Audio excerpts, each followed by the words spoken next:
que é falso, para entender quais são os mecanismos que estão sendo desenvolvidos para a gente determinar isso, seja a nível de política nacional, seja através de plataformas e como elas estão desenvolvendo esses tipos de critérios. E o objetivo do debate de hoje é a gente ter um diálogo aberto, né?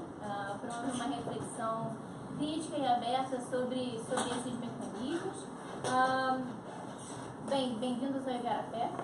O Igarapé, como muitos de vocês já sabem, é um think tank que a gente tem uma série de pautas que a gente desenvolve, e na área de cibersegurança temos também, quando se relaciona mais a eleições, a gente também tem uma pesquisa que foi focada especificamente em bots, e também lidamos com outros temas como paz e segurança, justiça social e uma série de outros temas que a gente trata. Mas hoje a gente vai falar um pouquinho sobre eleições, falar um pouquinho sobre notícias falsas.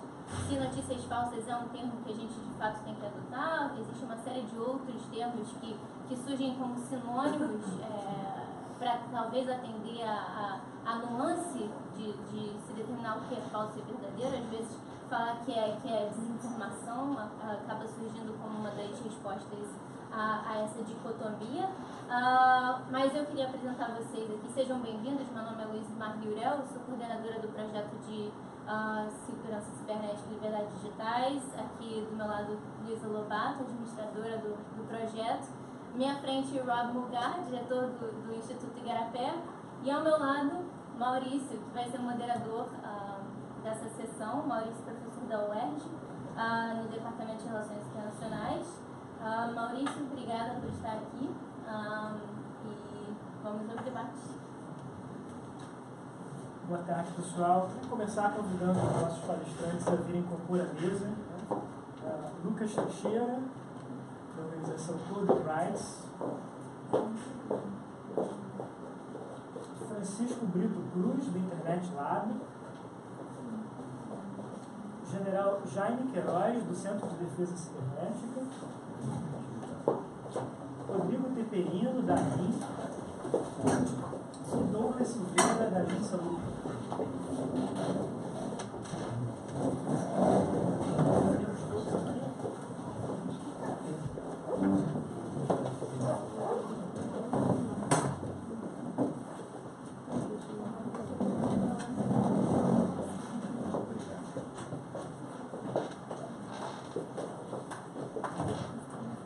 Falta Flávia Lefebvre, do CGI Brasil.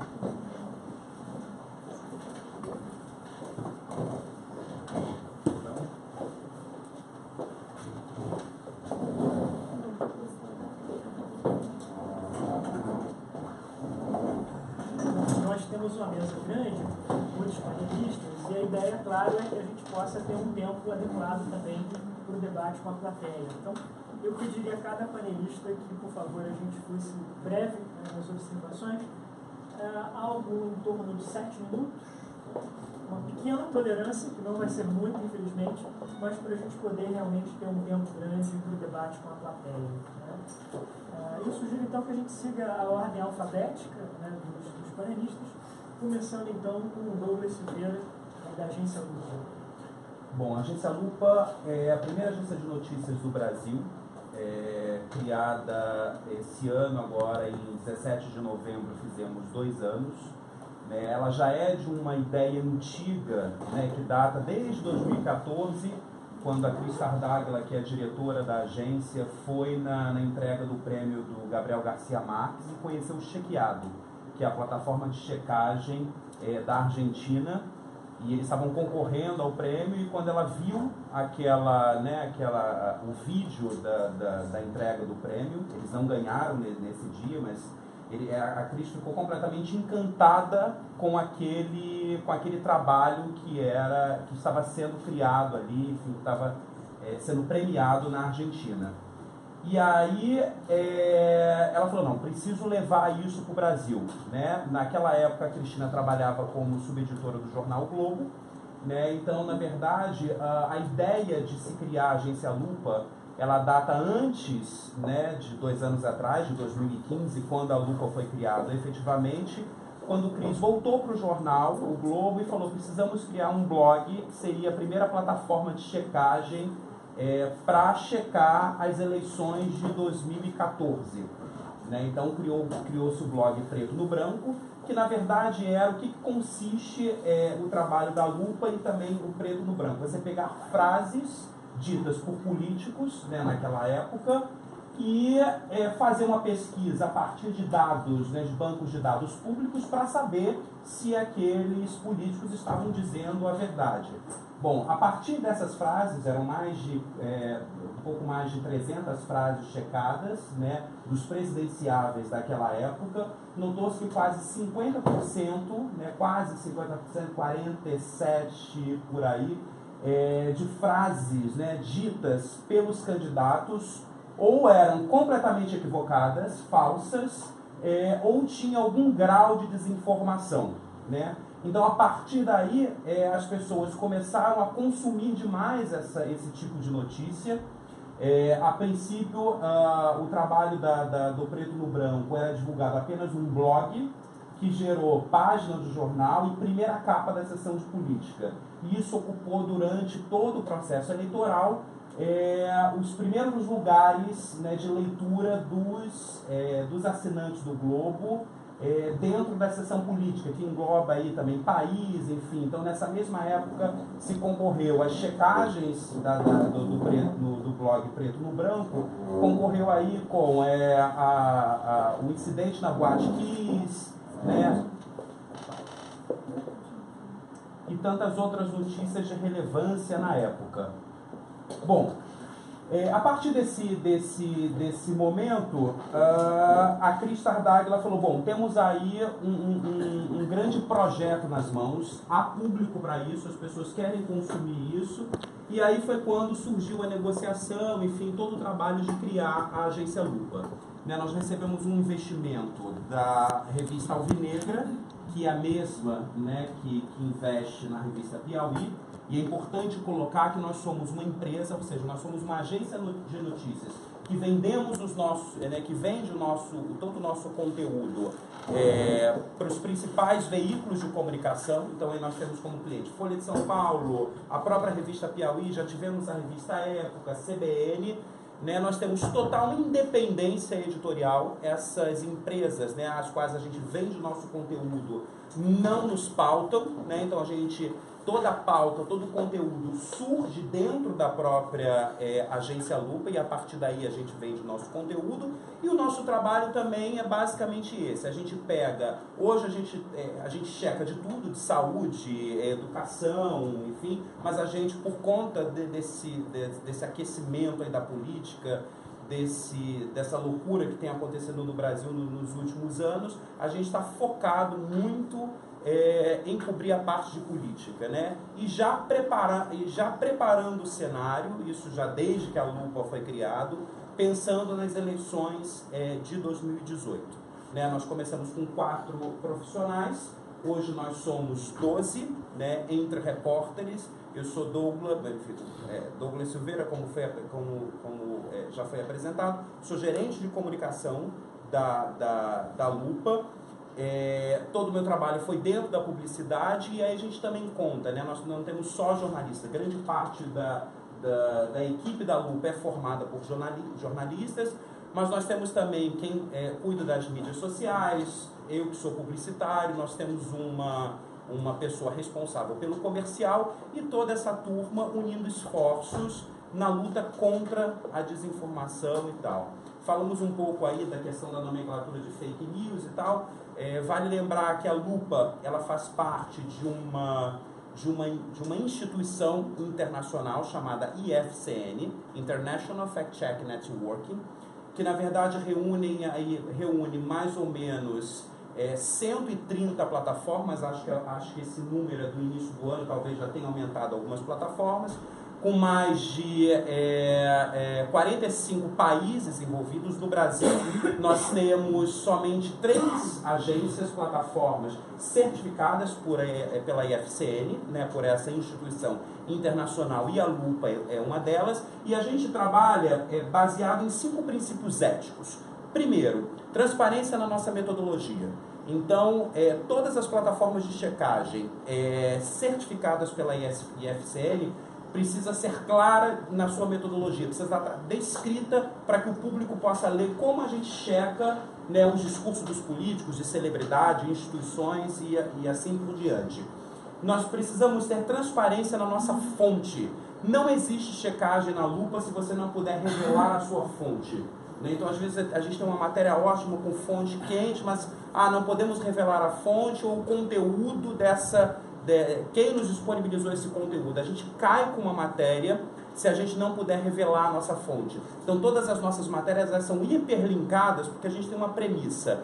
Cabe ao checador nos checar. Quem checa o checador? O próprio leitor. Então, se a gente não der, ou não dispuser, né, esses mecanismos, esses caminhos pelos quais a gente chegou àquela checagem, àquela informação, a gente não dá essa matéria dentro do nosso site, tampouco para as empresas às quais a gente vende o nosso conteúdo.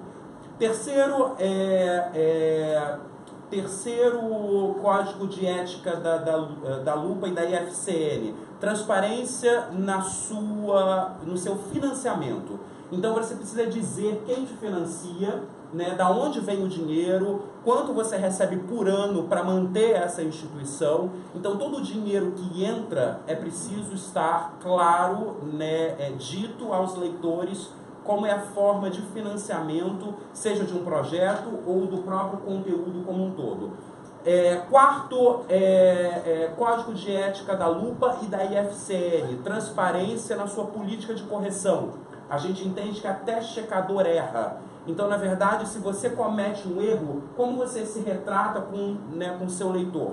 No caso da Lupa, a gente não apaga, por exemplo, post com informação equivocada. A gente simplesmente, né, a gente sublinha aquilo, dá na mesma proporção a correção, e se por acaso o conteúdo tiver sido publicado, por exemplo, por algum de nossos clientes, vamos supor, Folha de São Paulo. A Folha de São Paulo também precisa dar correção na sua matéria. Isso está acordado em contrato.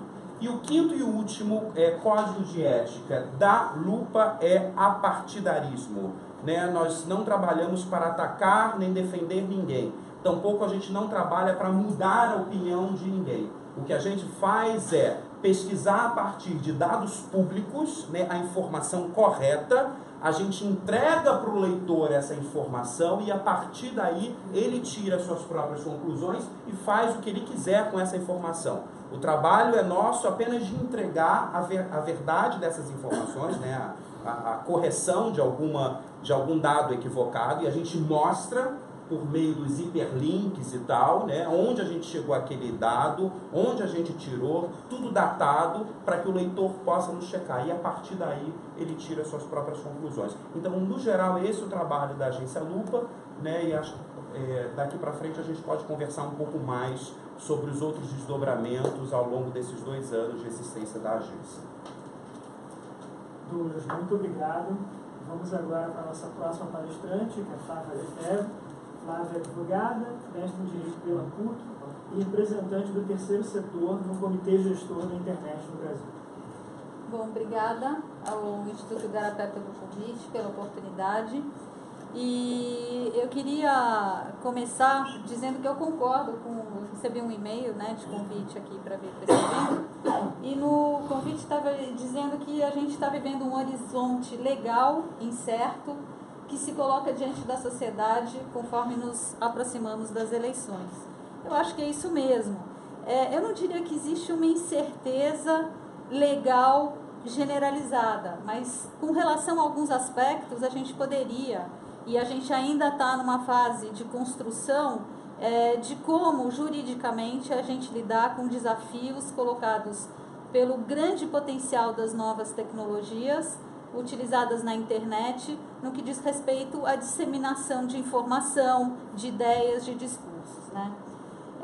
Nesse cenário, eu queria começar destacando que eu acho que esse foco exacerbado, no meu modo de ver, sobre o que se chama de fake news, nesse momento, não é alguma coisa construtiva no que diz respeito a gente buscar a certeza legal que é o que a gente busca, uma certeza jurídica, uma segurança com relação aos conteúdos, às informações que a gente vê na internet.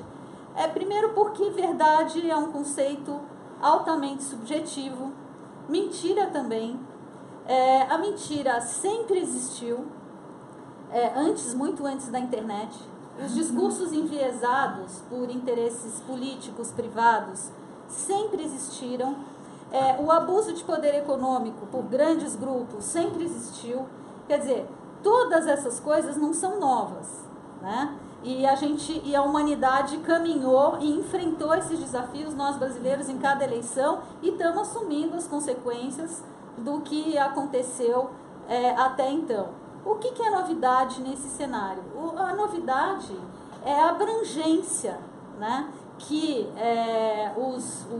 as opiniões, as ideias, nem sempre muito edificantes, ganham num cenário que deveria ser de informação para garantir um desenvolvimento seguro, sustentável da consciência do eleitor.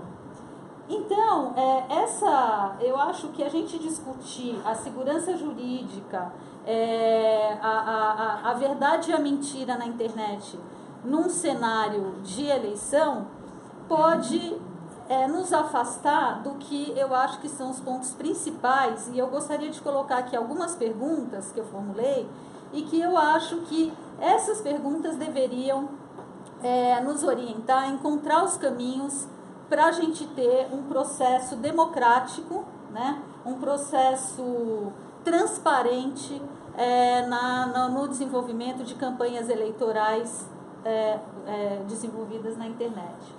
Primeiro é o seguinte: nós temos hoje algum grau de governança ou de transparência sobre os algoritmos utilizados pelas grandes plataformas que atuam de forma monopolista, e aí me refiro ao Facebook, ao Google especificamente, né? A gente sabe que 76% da classe D e 46% da classe C só acessam a internet por dispositivos móveis e por planos com muito pouco dado e ficam escravas do Facebook, por exemplo. Qual que é a transparência que o Facebook nos dá a respeito dos algoritmos que eles utilizam para fazer distribuição de informação, né? Como é que é a negociação dessas plataformas com o impulsionamento de notícias, né? Ou de uma campanha de um determinado candidato? Os nossos direitos à privacidade e de informação livre estão garantidos diante do poder desses algoritmos de formar perfis, coletando massivamente os nossos dados pessoais, num cenário legal de ausência e lacuna de uma lei de proteção de dados pessoais. A Proteste, a associação da qual eu faço parte, integra a Coalizão Direitos na Rede, que é um coletivo de mais de 20 entidades, uma série de ativistas, de acadêmicos que lutam pelos direitos, pela preservação dos direitos na internet.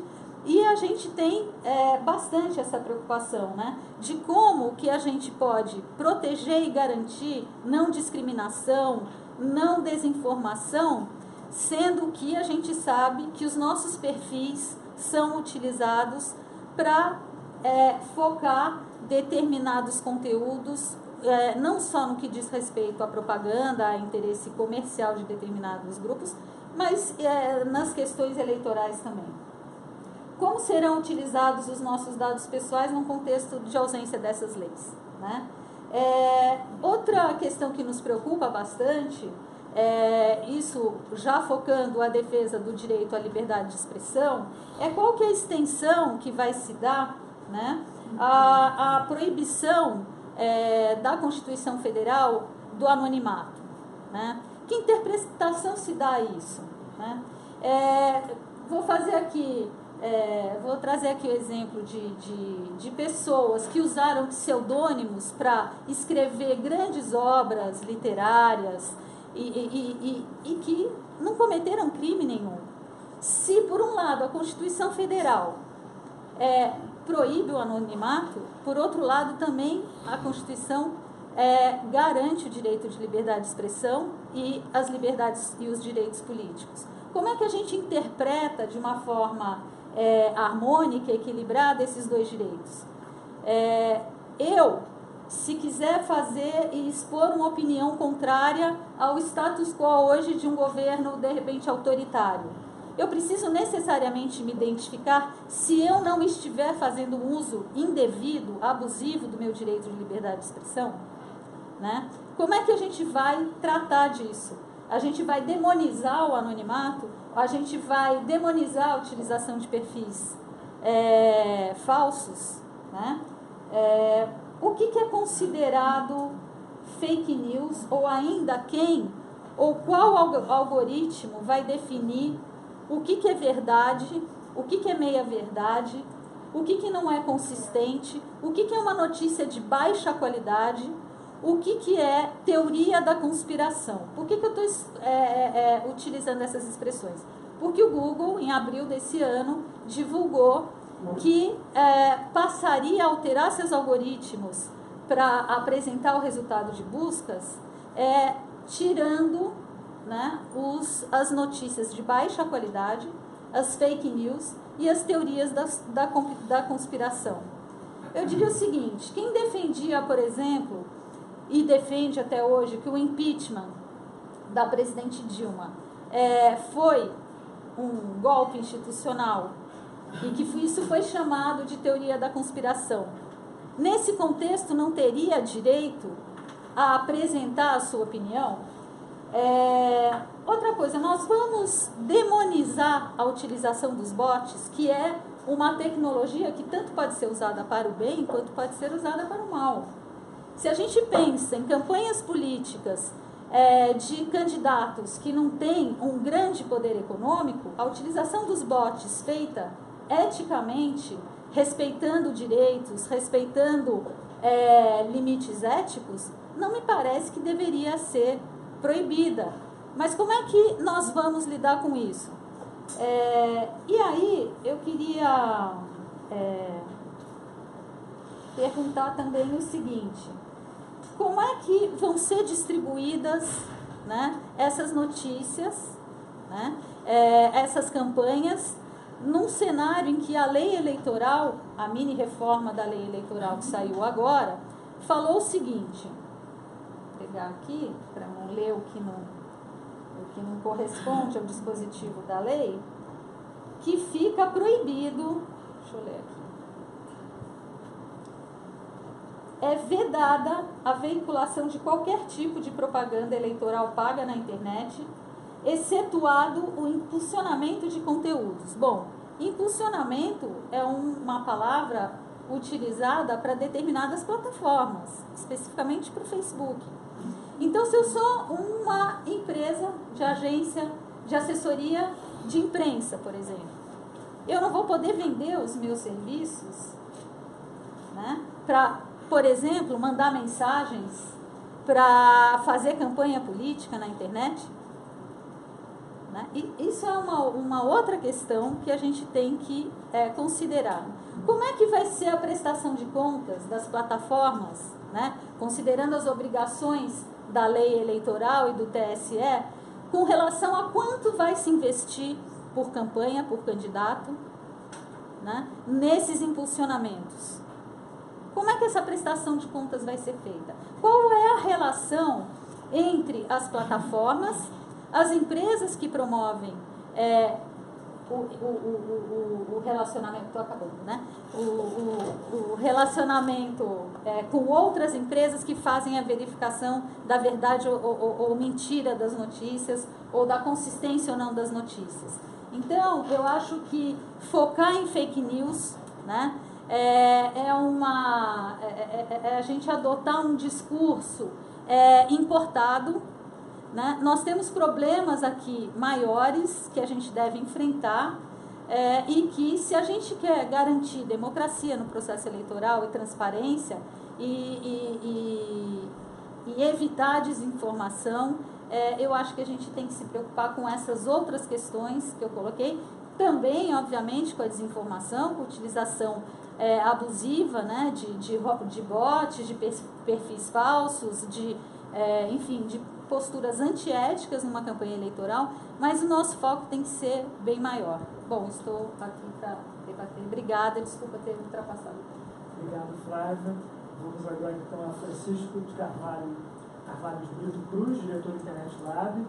Francisco é advogado formado e com mestrado pela USP, onde ele cursa doutorado agora, e é um especialista em políticas públicas ligadas à tecnologia e as suas relações com a democracia. Tudo bem? Prazer estar aqui, um enorme prazer que eu tive quando eu vi o convite do Garapé, eu sou fã de vocês demais. E eu queria trazer um pouco aqui para o debate, um pouco do trabalho que a gente tem desenvolvido no Internet Lab, que é um centro de pesquisa em direito e tecnologia baseado em São Paulo. Eu sou diretor do Internet Lab e lá cuido da área de informação e política, que é a área mais nova que a gente tem. E o que eu vou falar aqui para vocês, a gente aprendeu no último ano e meio que a gente tem olhado para esse assunto, em especial num projeto que não tem produto lançado ainda, mas que nos fez conhecer muita coisa, que a gente tem desenvolvido em parceria com a Universidade de São Paulo, em especial com o professor Pablo Ortelado, e com a Fundação Fernando Henrique Cardoso. A gente, nessa coalizão aí com essas duas organizações de posicionamentos políticos bastante diferentes, a gente tem investigado desinformação e manipulação, que eu acho que realmente é um nome melhor para falar desse assunto do que essa buzzword que é fake news, né? Que é um pouco de importação, mas assim, que é bom pelo menos que a gente usa esse chavão para abordar outros assuntos, abordar outros temas. Então, vou passar por algumas coisas, não vai dar para falar de tudo, mas algumas coisas que eu achei importante de trazer. A primeira coisa, dialogando sobre o que há de novo nisso, o que há de novo na situação que a gente vive hoje. E aí, quando eu falo das eleições do ano que vem, eu geralmente repito algo que eu ouvi, eu não lembro de quem eu ouvi, mas eu achei muito bom. Você acha que vai ser bom as eleições do ano que vem, Chico? Eu digo, olha, se for muito bom, vai ser muito ruim. Por quê? Porque a gente tem um cenário que junta duas coisas difíceis e complexas. A primeira coisa que é a polarização. Quando eu digo da polarização, eu acho que é importante fazer a seguinte ressalva. Eu não estou falando que as redes sociais causaram a polarização. Eu tenho alguma, eu diria certeza, porque eu não acho que esse tipo de coisa dá para se ter certeza. Mas é claro que existe uma discussão sobre o quanto que o Facebook faz com que as pessoas só leiam as coisas que elas concordam e tal. Mas a gente não pode esquecer que a gente passou por um processo político muito relevante no Brasil nos últimos 5 anos. A gente veio de uma eleição de radical polarização, de grande competitividade, com uma margem de vitória muito pequena de um candidato sobre o outro, um processo de impeachment que causou marcas profundas na sociedade brasileira, a crise de um modelo político, a crise do principal partido político que a gente tem no Brasil. Isso não é brincadeira. Isso é um negócio muito sério, isso é uma marca profunda na sociedade, uma rachadura muito importante. Então, dizer que a sociedade polarizou agora porque as pessoas usam o Facebook, eu acho que é uma análise muito superficial esse processo. E acho que a gente tem que recusar essa análise, essa é a primeira coisa. Porque a polarização é o que age sobre a cabeça das pessoas na hora que elas estão compartilhando notícias. Não são bots só que compartilham notícias que são de má qualidade, informação de má qualidade, informação enviesada. Quem compartilha informações de má qualidade são as pessoas, somos nós. Sou eu muitas vezes, são vocês, é o meu pai, minha mãe, minha irmã, meu irmão. É todo mundo, né? Que faz parte e reproduz. Por quê? Porque compartilha aquilo que concorda. Não checou, não foi atrás, não acompanhou a agência Lupa. E aí, o que tem junto com isso? Junto tem, sim, questões técnicas relevantes. E nessas questões, existe uma nova conformação, um novo ecossistema de mídia. Qual que é o ponto na hora que a gente fala de eleições? Até a eleição de 2014, como é que a eleição era feita? Era na TV. Quando você fazia uma peça para TV, você falava com o Brasil inteiro, você falava com a moça que mora no Maranhão, você falava com o menino que mora no Rio Grande do Sul, você falava com o cara de meia idade que mora em Brasília, no horário nobre, para todo mundo. O Lula Mendonça ia lá, fazia uma baita de uma peça de propaganda com uma música linda, todo mundo se apaixonava pela música e votava no Lula, votava no Fernando Henrique, votava em não sei quem. Esse não é mais o jeito que a gente vai fazer campanha. E isso é difícil de entender, porque a gente não está acostumado. E nessas novas mídias, existem novos jeitos de influenciar as pessoas e fazer o que a propaganda política faz, que é captar a atenção e usar o sentimento das pessoas para dirigir elas em relação a alguma escolha política. Propaganda política não é convencimento racional unicamente. Propaganda política e sempre foi o uso de uma certa apelação, né?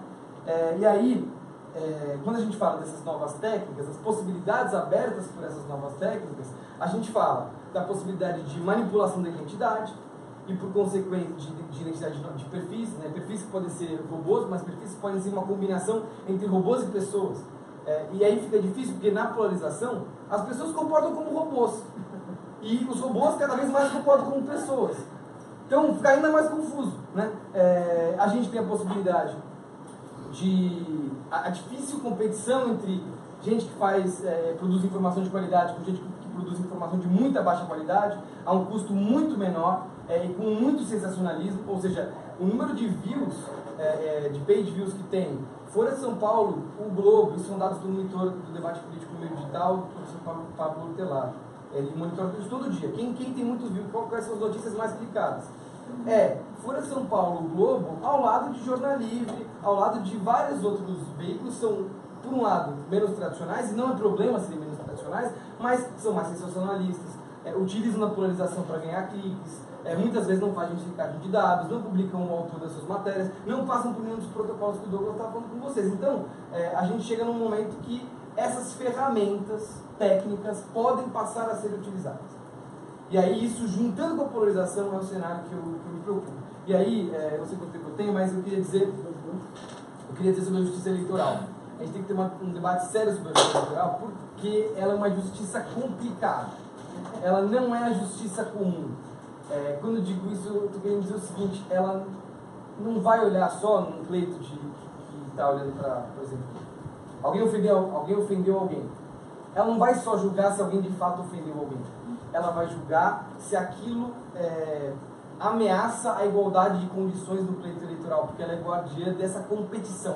Ela é uma espécie de árbitro desse jogo. Isso faz com que as decisões dela sejam mais rápidas, porque se passar muito tempo do conteúdo que é lesivo, ferrou, né? Passou, e aí já influenciou a eleição. Então ela vai segurar, ela vai dar liminar mais rápido, ela tem uma dinâmica própria. E ela tem artigos antigos e entendimentos pré-internet. Então, a questão do anonimato, o entendimento da justiça eleitoral sobre o anonimato é diferente do entendimento da justiça civil sobre o anonimato. Isso é uma grande dificuldade. Por quê?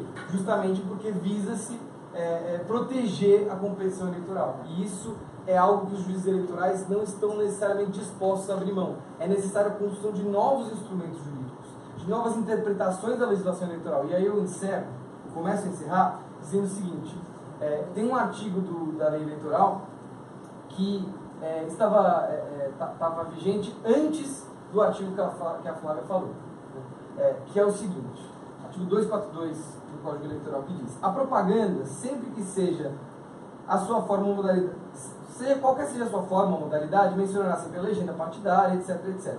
Não devendo empregar meios publicitários destinados a criar artificialmente na opinião pública estados mentais, emocionais ou passionais. Esse artigo existe. Primeiro que ele é um absurdo para falar de propaganda, porque toda propaganda faz isso.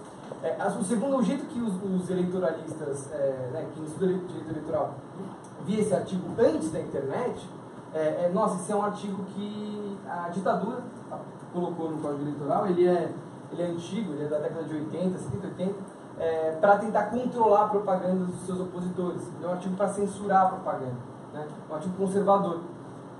Como é que fica esse artigo na hora que você pode impulsionar um conteúdo? Você pode fazer com que uma notícia de um acidente de bicicleta ou uma uma propaganda que diga que um candidato é melhor para pessoas que andam de bicicleta, pode ser impulsionada para pessoas que tiveram, eventualmente, um familiar que sofreu um acidente de bicicleta. Isso pode mexer, de fato, com as emoções das pessoas de uma forma bastante significativa. Qual que é o meu ponto aí? O meu ponto não é que a gente tem que fazer propaganda na internet. Tem que fazer propaganda na internet. Porque as pessoas, dizer que as pessoas têm que ficar vendo TV é querer girar o mundo para trás. Isso não vai acontecer. A questão é, a gente precisa discutir parâmetros para essa propaganda ser feita e precisa discutir principalmente, e aí termino falando disso, o uso de dados pessoais para direcionamento de propaganda. As campanhas vão ter acesso ao banco de dados, e eu não estou falando do banco de dados do Facebook, que eu digo a API do Facebook, que são os dados públicos do Facebook, né? O que você configura como público. Estou falando, e se alguém, um candidato, já tiver um mailing próprio? Por exemplo, se essa pessoa for tiver uma empresa de marketing bastante grande, que tiver um mailing bastante poderoso em termos de influenciadores, etc. Se essa pessoa tiver esse mailing, esses dados pessoais, ela pode utilizar esses dados pessoais para fazer propaganda e para direcionar conteúdo. Num mundo de Big Data, num mundo que essas escolhas se tornam cada vez mais poderosas a partir da utilização de dados, é uma temeridade a gente falar de direcionamento de propaganda sem lei de proteção de dados pessoais. A aprovação da legislação de proteção de dados pessoais, que está em tramitação no Congresso, é urgente para a gente ter algum instrumento legal para falar de banco de dados, no momento que eles são cruciais para saber quem que vai levar o peito, como é que vai ser as eleições do ano que vem. Obrigado. Obrigado, Francisco. Vamos agora ao general Jaime Queiroz, oficial do Exército Brasileiro, da Arma de Comunicações, e ao longo de 35 anos de carreira exerceu vários postos, sendo atualmente o chefe do Centro de Defesa Cibernética do Exército. Boa tarde a todos. Agradeço o convite do Instituto Garatê para estar participando desse debate. Bom, o que o Centro de Defesa Cibernética tem a ver com eleições, no combate à fake news? Isso surgiu da conversa do ministro da TSE, Mendes, com o ministro da Defesa, Raul Júnior, preocupação com a questão do processo eleitoral do ano que vem.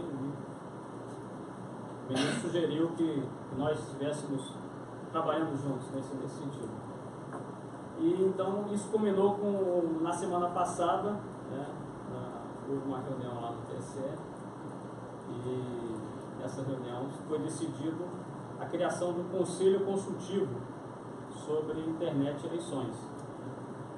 Então esse conselho, ele tem logicamente membros do TSE integrando o conselho, o secretário Luciano é o coordenador desse conselho. Então, participa desse conselho, que foi recém-criado, o Exército, no caso o Centro de Defesa Cibernética, representantes do Ministério da Justiça, representantes da BIM, inclusive o Rodrigo estava lá nessa reunião também, representantes do CGI, estava presente na reunião lá o Maximiliano, o Leme, o Thiago Tavares, tinha mais alguém que agora não estou recordando o nome. Henrique. E representantes do MCTIC, foi incluída aí a Cifernet na pessoa do Thiago, que coordena a Cifernet, e representantes da FGV. Então a ideia desse conselho é, vamos dizer assim, assessorar o TSE nessa discussão de como lidar com a questão de fake news e como é que isso pode influenciar o processo eleitoral.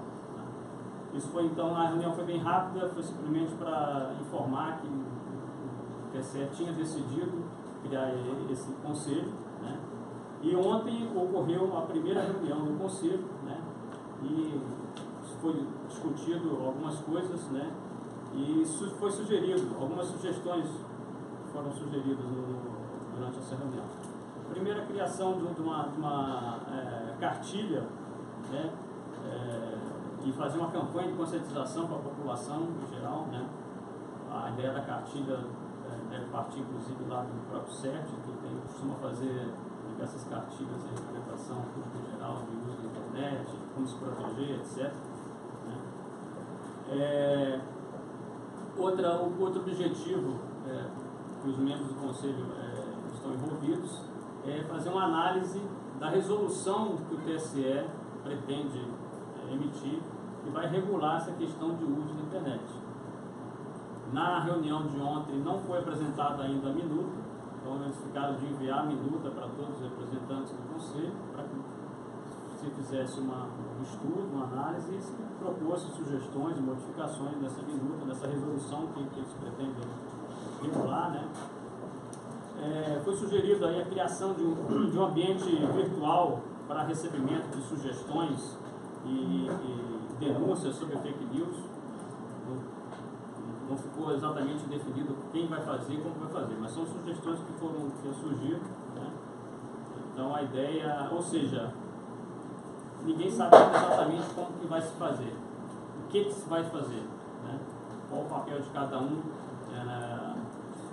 nesse grande desafio, né, que não só o TC, mas toda a sociedade brasileira aí tem pela frente o ano que vem com relação às eleições. É isso. Obrigado, general. Vamos agora para Lucas Teixeira, da organização da sociedade civil Coding Rights. Lucas conduz oficinas na Coding Rights e trabalha com temas de monitoramento de privacidade online, proteção de dados pessoais e segurança digital. Boa tarde. Vou enfrentar agora o desafio de falar depois que a Flávia e o Francisco aí trouxeram vários pontos importantes, né, literal, português. Acho que, primeiro, é importante a gente destrinchar um pouco do debate que toca tanto a questão de fake news, de notícias falsas, quanto de robôs, né, de bots, no contexto das eleições, e isso muitas vezes, ainda mais por parte, às vezes, de legisladores que não entendem muito bem o cenário do público em geral, misturam as questões e tentam colocar tudo numa mesma cesta.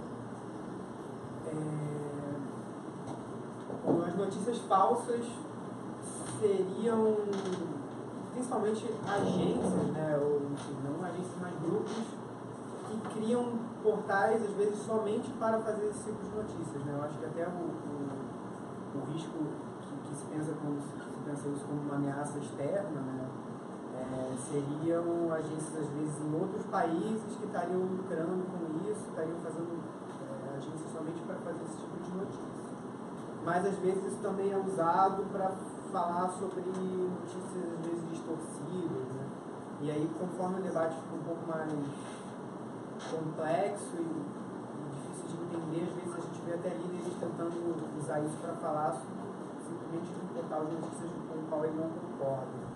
Uma das coisas que a gente vê agora que esse termo se torna comum são, às vezes, líderes ditatoriais, às vezes até utilizando isso para deixar de lado notícias com as quais eles não concordam, como, por exemplo, o próprio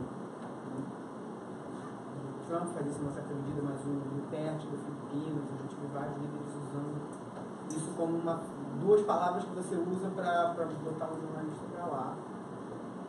A questão dos robôs seriam aí programas automatizados, né, que estariam sendo usados nas redes sociais para tanto espalhar as próprias notícias, às vezes eles são usados para isso, quanto para inflar determinados debates, né? Por exemplo, no Twitter você inflar uma hashtag ou responder uma pessoa que está falando uma coisa que você não concorda.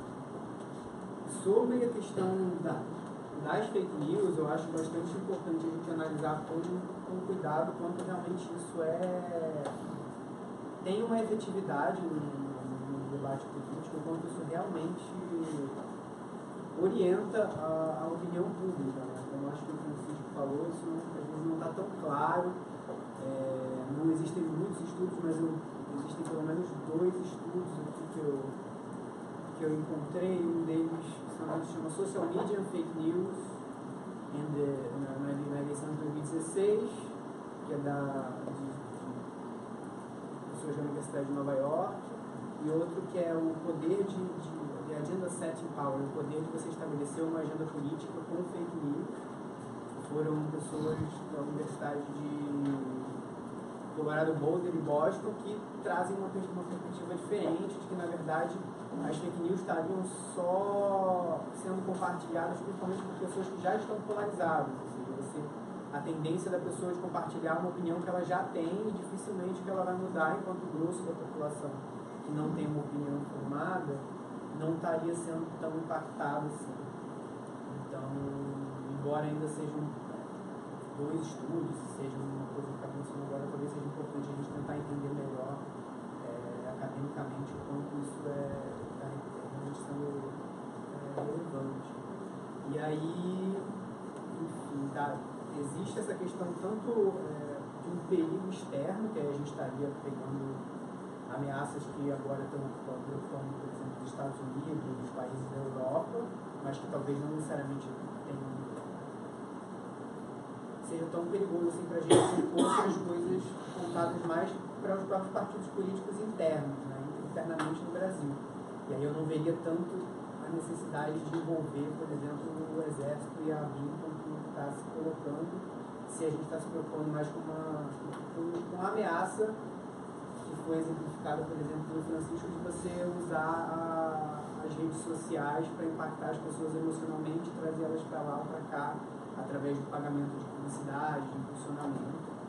E aí vem esse período que eu acho que talvez seja maior do que a questão das notícias falsas, que é o uso do que no Facebook se chama desses dark posts, né, onde você consegue direcionar propagandas para pessoas específicas ou para grupos de pessoas específicas, usando como base perfis comportamentais, né? Tem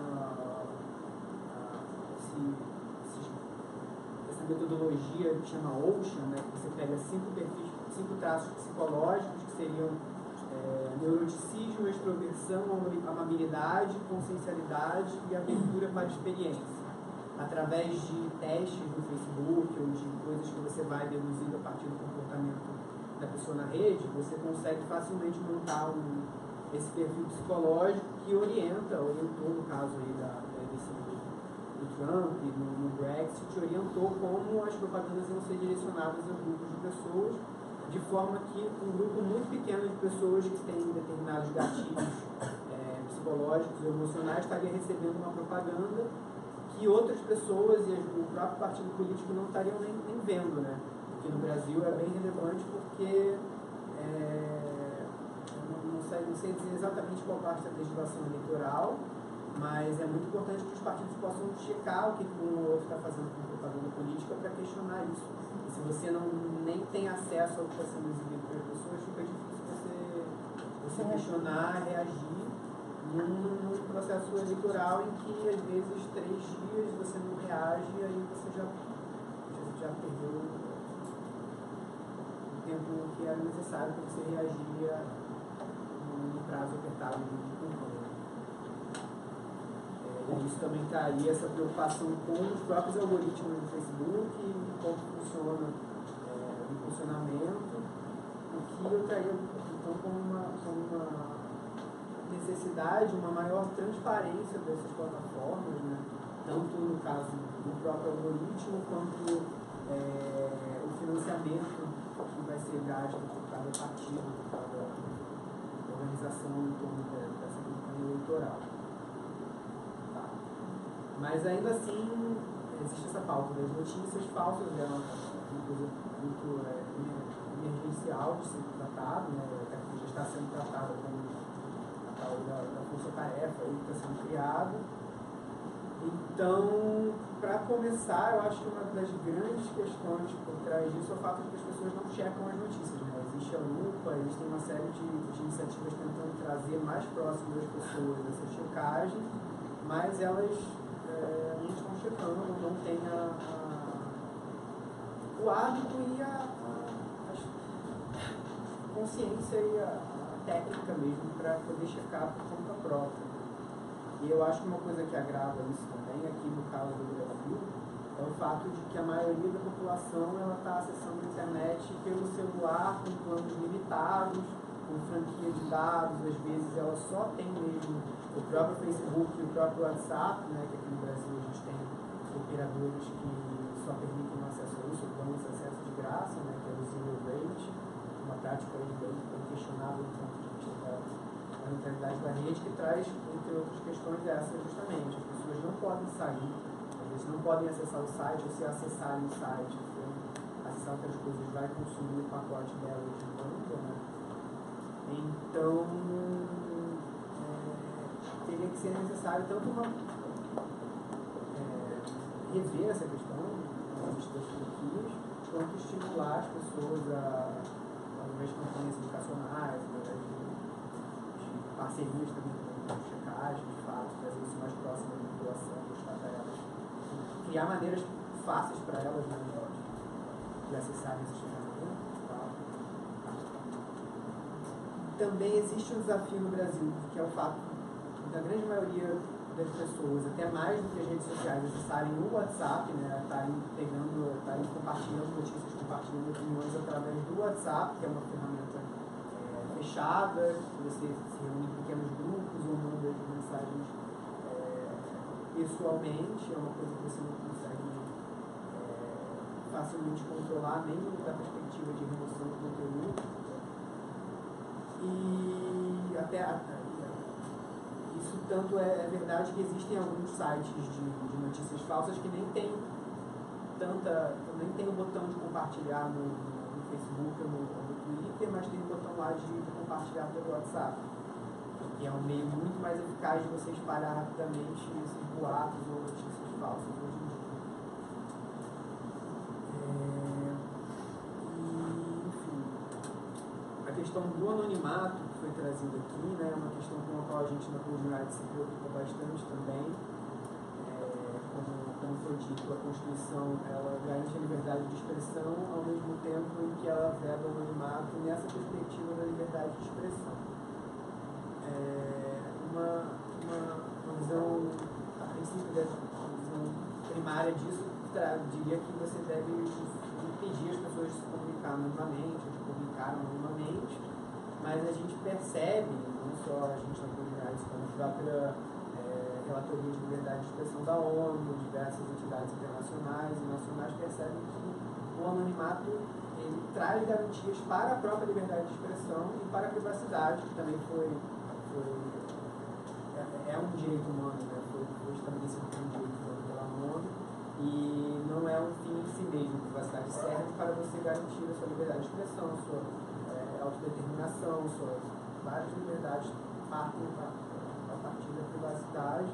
Então fica realmente um desafio de se rediscutir, né? Agora a Constituição é para a internet, se rediscutir no contexto de internet, de meios digitais, como a gente vai equilibrar essas duas necessidades da Constituição, principalmente num país que está aí já há alguns anos no top 10 de países, por exemplo, que mais matam jornalistas. Como a gente lida com isso? O fato de você estar se expondo como jornalista ou como fonte é um risco. Então, às vezes você não ter essa opção de não se identificar, de usar um pseudônimo, você pode estar correndo risco de vida, de represália. Então é uma questão bem premente.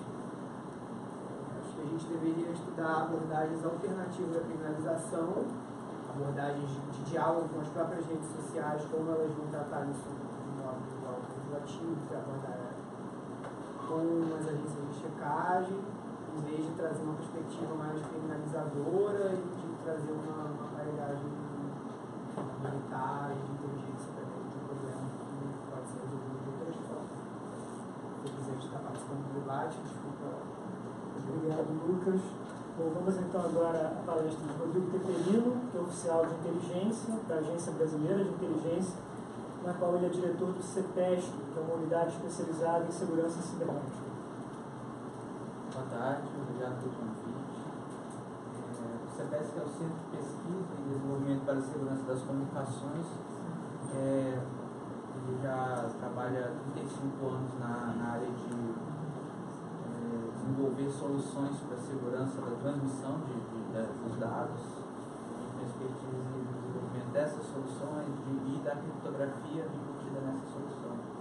A gente também tem trabalhado recentemente com análise de malware e lidando com fluxo de rede, e aí rede que eu digo mesmo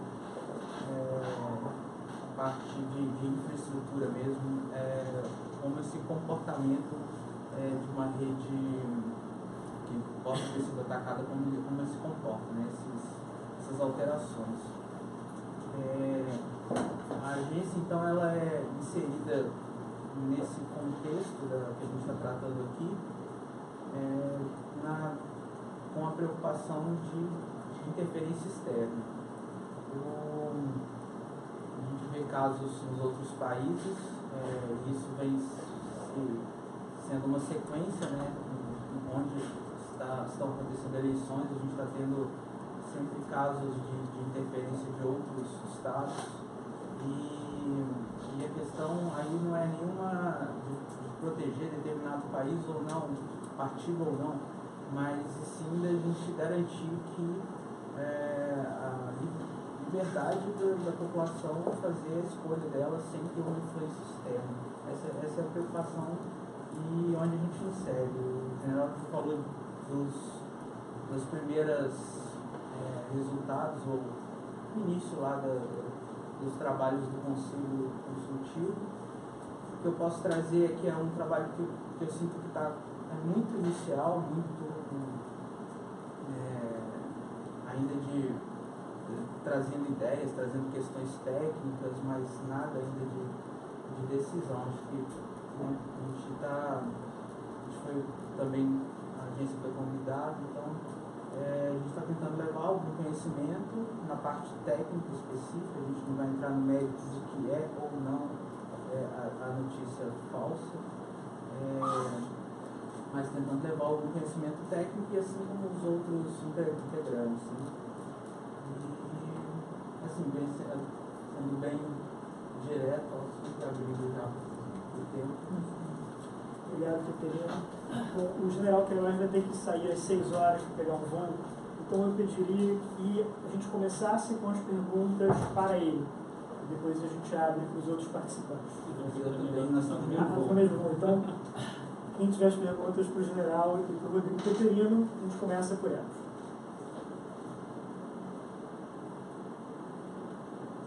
Algum questionamento específico para um dos dois? Então, podemos começar pelas perguntas gerais para os outros participantes da mesa. Eu só queria comentar, você falou do WhatsApp, mas que cada vez mais é uma ferramenta chamável para o transporte de informações, né? Eu sou jornalista e tive uma experiência poucos meses atrás de um amigo que conhece muitos policiais, gosta do Bolsonaro, e mandou um vídeo para mim que era um tiroteio no meio de uma estrada, carros parados e as pessoas procurando refúgio, e assim, uma cena terrível, né? E perguntei para ele: você tem certeza que isso foi hoje? Ele: vou checar. Aí ele checou, porque o amigo, acho que policial, né, voltou falando: não, mas ele confirma.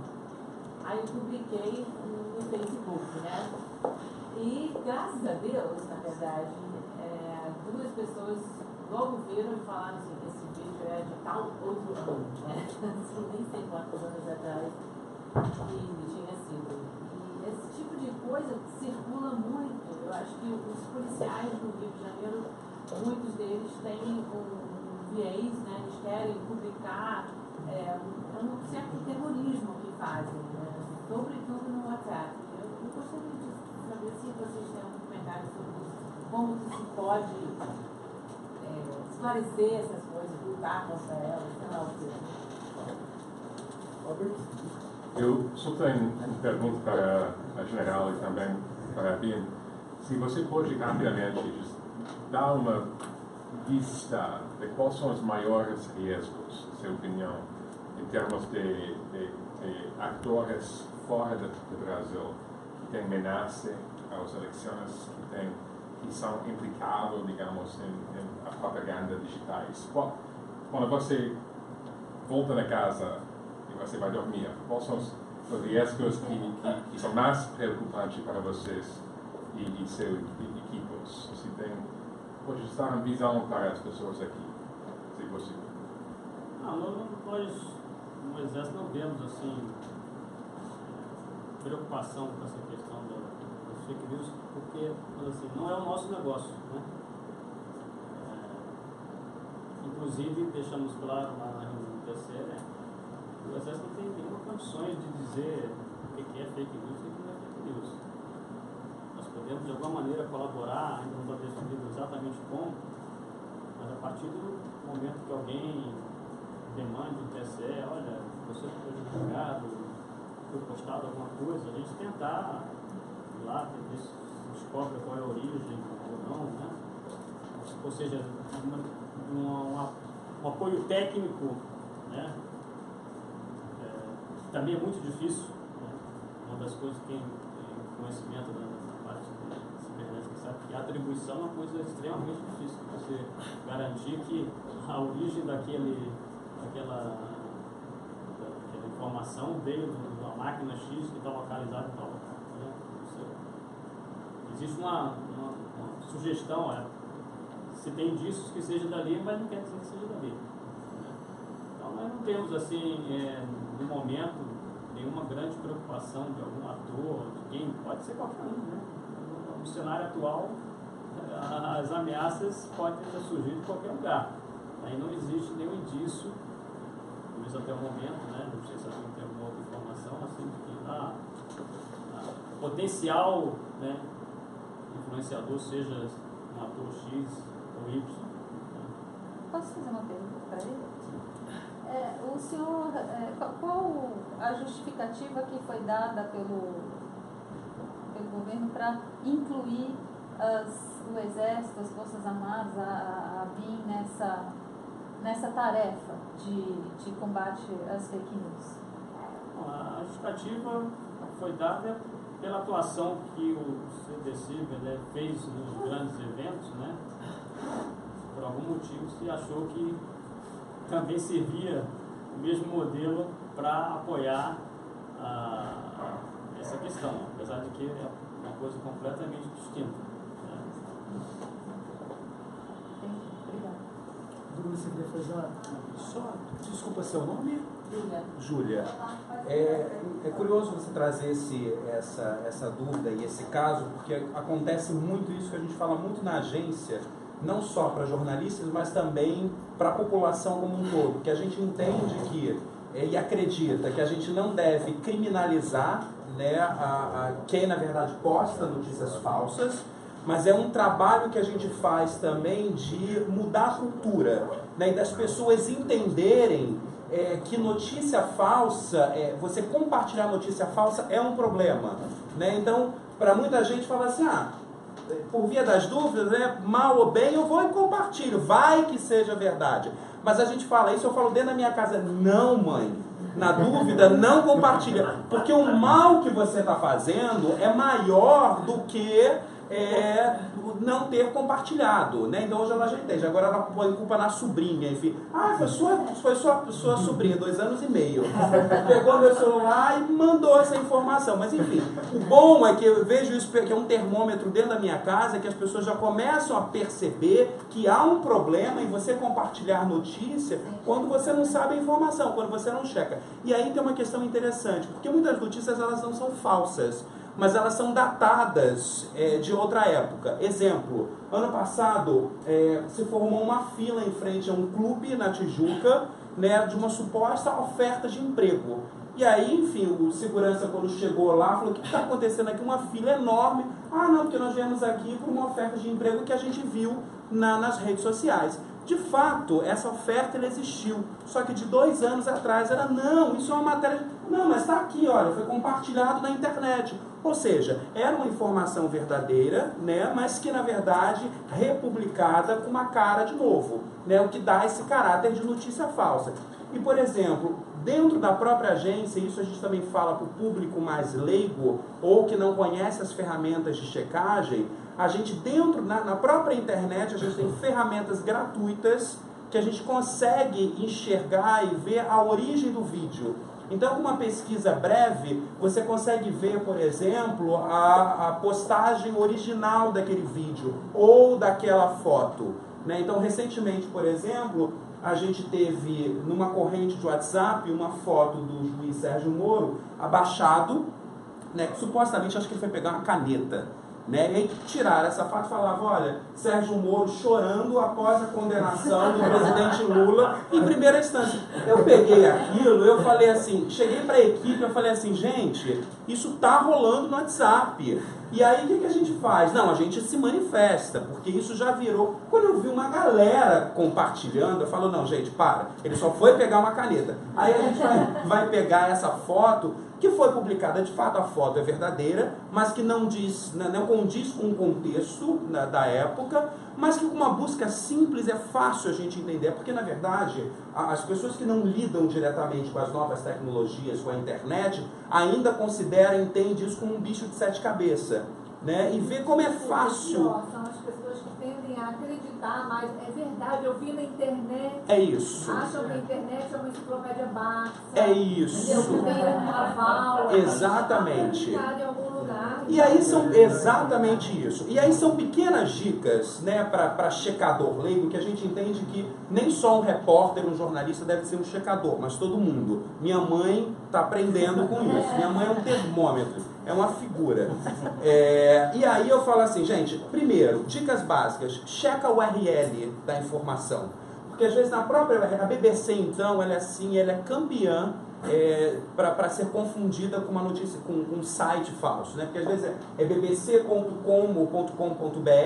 aí tá lá no link, você vai ver bbc.com.x, né? Você fala assim, cara, tem alguma coisa nesse link, não é a própria BBC. E aí você abre o site, para um leitor leigo, é a cara. Existem sites na internet, por exemplo, que você consegue fakear uma página de um veículo tradicional. É uma coisa muito louca, porque assim, você consegue pegar, sei lá, a logomarca do G1 e colocar. Você consegue montar um site de notícia falsa e, na verdade, já tem um template lá pronto. Você escreve a notícia e manda aquilo. A pessoa que clica ali, abre aquilo, você fala assim, eu estou diante de um veículo confiável, né, de um R7, de um G1, de uma BBC, mas são sites que a gente nem divulga, porque, na verdade, as pessoas produzem isso e tem gente ganhando dinheiro por isso. Né? Então, checa a fonte, né? A gente fala assim, tudo bem, tem a questão do anonimato, mas a gente fala, se você não consegue identificar o autor daquele conteúdo ou pesquisar mais sobre a história dele, o trabalho que ele desenvolve, ou simplesmente não tem autor nenhum na matéria, não compartilha. Obviamente você pode absorver aquela informação, checar, mas não compartilha. Checa a data. Né? Então, às vezes, a notícia é até verdadeira, mas é datada de tempos atrás. O Rock in Rio teve um problema desse recentemente. Né? Publicaram uma foto com uma montanha de lixo no Rock in Rio, falaram assim, como, olha, discurso, né, de defesa do meio ambiente, né, eu vou, mundo livre, mundo ecológico, enfim. Mas, de fato, era do Rock in Rio, mas de edições passadas. E tantas outras que a gente identifica. Então, se a gente seguir essa cartilha, você checar o autor, checar a data, checar o URL, são pequenas dicas que a gente consegue barrar, frear o compartilhamento de notícias falsas. Aí, na linha do que a agência Dupla faz aí, não sei se vocês têm conhecimento também, tem um blog da Veja que é Me Engana Que Eu Posto, né? Que ele é justamente nesse sentido aí, né? Que são as plataformas. Que eles recebem denúncias, né? Informações de postagens que foram feitas por meio do WhatsApp, né? E eles confirmam se aquilo é verdadeiro ou não. Eu tenho exemplos bem recentes, acredito que eu tenho recebido uma foto de um engarrafamento enorme, dizendo lá na Alemanha foi anunciado o aumento da gasolina, todo mundo parou, por que não fazer a mesma coisa aqui no Brasil? Na realidade, a foto era de um engarrafamento na China, né? Se desse um zoom, conseguisse dar o zoom, ia ver lá que está tudo escrito em chinês. É o tubarão que aparece em todas as enchentes, né? Jacaré que surge do nada. Gente, se você pega, você consegue ver a origem da foto, sei lá, é um tubarão que está no oceano, que foi tirada por um oceanógrafo, enfim. E aí eles montam essa foto e, cara, a montagem é perfeita. Né? Recentemente, por exemplo, saiu uma matéria de uma checagem dizendo que o jogo A Baleia Azul, na verdade, era uma grande fake news. né, que na verdade as crianças se suicidavam e tal, e aquilo não existiu, nunca existiu. Eu caí nessa. Né? A grande imprensa, na verdade, construiu uma série de matérias, né, alertando as crianças e como você identifica, né, ficar observando as crianças dentro de casa, mas fez uma checagem, né, foi um jogo, né, uma história, na verdade, que surgiu na Rússia, né, que chegou no Brasil, mas que não existe. E todas as mídias... projetos de lei aí... Projeto de lei. E aí tem CPI da baleia azul e se movimenta, né? Tiveram mais de, sei lá, 5 ou 8 audiências públicas. Era isso que eu queria comentar, com relação ao que você disse, né? É o que a mentira vai existir, os oportunistas vão existir, mas o que a gente tem que resistir à tentação de criminalizar ou reduzir direitos, por exemplo, de criptografia para o uso do WhatsApp, porque você é muito mais vulnerável, nós somos muito mais vulneráveis se a gente não tiver criptografia, garantias de privacidade, do que se esses instrumentos estiverem abertos e você estiver exposto de uma forma muito perigosa para governos, para oportunistas, para ladrões, para tal. Então a gente tem que resistir à tentação de garantir os princípios básicos, no caso a privacidade, e criar um sistema de checagem na ponta, nós usuários, a agência de notícia como a agência Lupa, e não perder direitos de garantia de privacidade ou delegar para instituições que têm interesses específicos, sejam elas públicas ou privadas, a análise e o poder de dizer o que é verdade e o que é mentira, entendeu? Tem mais de... O Lucas aqui, a Coding Rights, tem uma base de levantamento de projetos de lei para alterar o Marco Civil da Internet, que traz uma série de garantias, né? São mais de 300. São mais de 300 projetos de lei para reduzir direitos que, na realidade, sempre tem uma justificativa. Tem que proteger os menores, tem que proteger os menores da pedofilia. Mas, na realidade, a gente também tem que checar quem está por trás desse lobby. Quando houve a CPI do cibercrime, o ano passado, no Congresso Nacional, quem estava por trás... e quem fazia o lobby pesado para se tirar o direito que a gente conquistou, de só retirar conteúdos da internet com uma ordem judicial, como a gente conseguiu garantir na fase de elaboração do Marco Civil, era a indústria do copyright, dos direitos autorais, era a Motion Picture Association, né? Então a gente também, além de checar as notícias, a gente tem que checar quem está por trás dos grandes lobbies para a redução de direitos e para a retirada de garantias de direitos fundamentais. Isso eu acho que é importante nesse cenário também de eleições, a gente saber quem está por trás de determinadas iniciativas. Pessoal, são 6 horas, o general tem que se retirar, eu tenho que se retirar, mas pedi uma salva de palmas. Obrigado pela atenção.